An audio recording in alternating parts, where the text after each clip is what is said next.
Headline yangu kubwa itahusiana na kile ambacho kinaendelea kwenye mitandao ya kijamii likihusiana na goli la Clatous Chota Chama kwenye dabi ya Kariakoo ambayo ilipigwa juzi.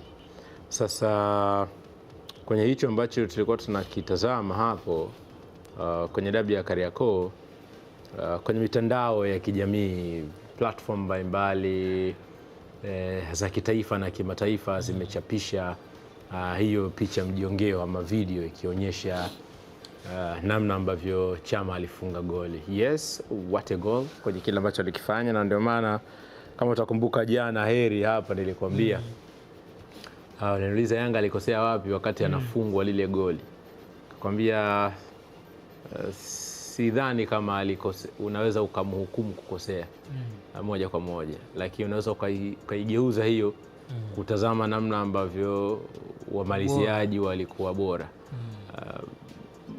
Inapigwa pasi na mtu bora kwenye kiwango bora, vision yake ya football na mpira ni kubwa, concentration kubwa Elie Mpanzu, lakini finishing, ambaye anafanya finishing ni Clatous Chota Chama. Hakuna mtu ambaye hamjui kwenye kile ambacho anakifanya bora muda wote. Kwa hiyo pengine kumekuwa kuna maneno ya hapa na pale, lakini dunia imedhihirisha kwamba wanafuatilia, na sasa hivi dunia ni ndogo Heri, naweza kusema hivyo, kwa sababu karibu litakalotokea kokote, yani watu wanajua, kila mtu ana access. Sasa kwa upande wangu mimi bwana, nimefurahi zaidi kuona Hafidh Daraji amepost ama amechapisha hiyo picha mjongeo kwenye kurasa yake ya mitandao ya kijamii ya Instagram. Hafidh Daraji ni miongoni mwa watangazaji wa mpira nguli, hasa kwenye idhaa za Kiarabu, kwenye platform mbalimbali kama Bein Sport.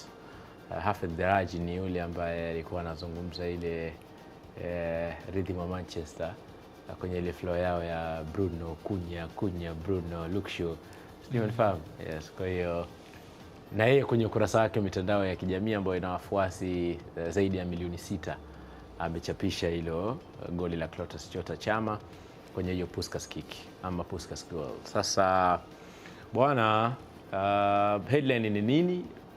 Headline ni hiyo ya goli la Chama kuchapishwa, na kwa upande wangu mimi nimechagua Hafidh Daraji, lakini kwa kawaida kimaliza mwaka mmoja au kimaliza msimu, FIFA inachukua magoli 9 ama inachagua magoli 9 duniani kote, sio unafahamu vizuri, ambayo hiyo au magoli hayo yatagombania tunzo ya Puskas. Goli bora. Yes, Puskas. No, so goli bora. Puskas ya watu. Kuna goli bora na goli la Puskas. Puskas kick ni goli ambalo limepigwa kwa acrobatic. Sio unafahamu?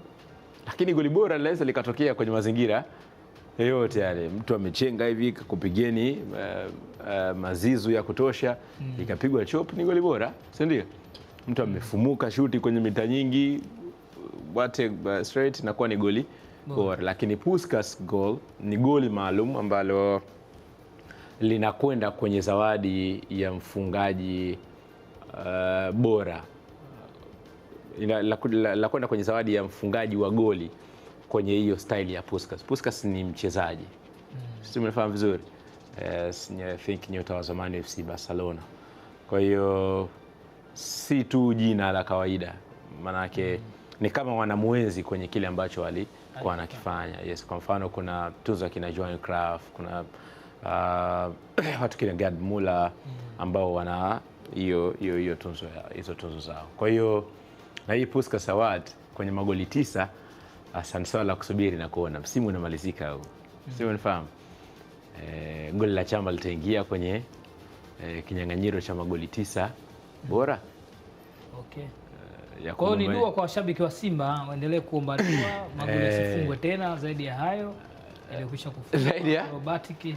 Zipo acrobatic nyingi zimeshafungwa, lakini jambo ni lipi litatokea kwenye hicho ambacho amekifanya Clatous Chota Chama kwenye dabi ya Kariakoo. Mpira umefika mbali, ligi yetu imekuwa very promoted, na watu waendelee kuona thamani ya kile ambacho taasisi mbalimbali wanakifanya kwenye kukuza mpira wetu. Na ligi haikui tu kwa sababu ya kuwa na top player.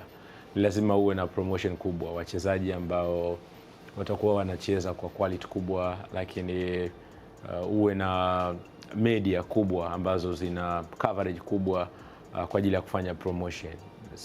Nadhani NBC Premier League ndio ligi pekee kwenye ligi za Afrika ambazo michezo yao yote inaonyeshwa kwenye coverage. Labda itokee dharura, lakini mara nyingi karibu michezo yote inaonyeshwa. Kwa hiyo coverage kubwa, promotion, mimi na appreciate kwa baadhi ya taasisi ambazo zimeweka fedha na zimewekeza kwenye kufanya promotion ya mpira wetu. Kwa hiyo hiyo imekuwa ni sehemu ya headline. Japo Kenya wanasema lile goli lilifungwa kwenye mashemeji dabi kati ya Gor Mahia na kama lile goli la Chama kwenye kurasa za mitandao ya kijamii. Kenya wanasema ile goli lilifungwa kwenye yani washabiki wengine wa mpira wa Kenya wanasema ile goli limefungwa kwenye ligi yao ya Kenya. Ile goli